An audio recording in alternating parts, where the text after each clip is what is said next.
Waki wa silanga wa wake no tonyo kwibinda ya sambe ange udesa kodhala nundu wa kuselewa kwa mbesa une kwa na minister wa Kigu Eric Murithi ula wethwa ndambuka silangani obala kubikia ba ubatema wona nioma waki kwende tina kuungama kwa ngome ya kusiya Kigu Caleb ainena na ndikima mavoka minane kala watambuka silangani uyu kwi umunthio Murithi aweta kana kitumi kinene cha kuselewa kwa silanga uyu ne mathina ma kuselewa kwa ndevisi ya contract loan kwa kasilango uyu kuwa kiumbula kana hata serikali ne maendelea na kumandazia sia kwekea kana waki une waendelea.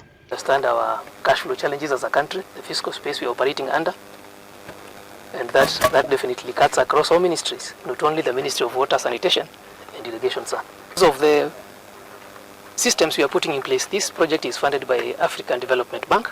I think we're in constant communication with them, and your concerns have been clearly noted. It is also in our best interest to complete this project. So our discussion with African Development Bank is to fast track payments of those certificates and then guarantee availability of money so that we can be able to settle these IPCs that come up once the contractor is doing the work. Murithi aweta kana thukumi mwingi silangani uyu na unamba kuoleka kenda kunenga mwana okutolo na akiwe silangani usu kwamba kuluma ndukese kwambia kwatu kangela waki ucio ke waingi. We are at more than 94%. There has been cash flow challenges and the contractor has pronounced himself in our meeting today. He has raised I think 2 IPCs so far pending payment that the contractor has promised that it will take almost 162 days, which is like 5.5 months to finish.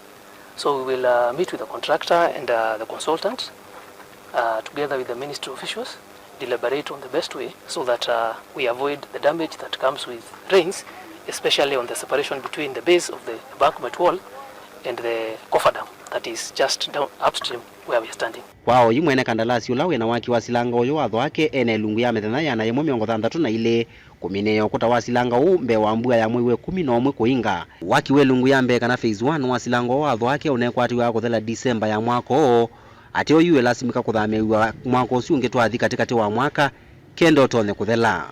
Our first interest so far is to complete the first phase of this project, and that is where we are here to monitor progress and ensure that we push the contractor and everyone stakeholders responsible to ensure that this project comes to an end and this story of Dwake comes to an end. Caleb Chalo, Mutongo TV, Vilingi wa Mavo.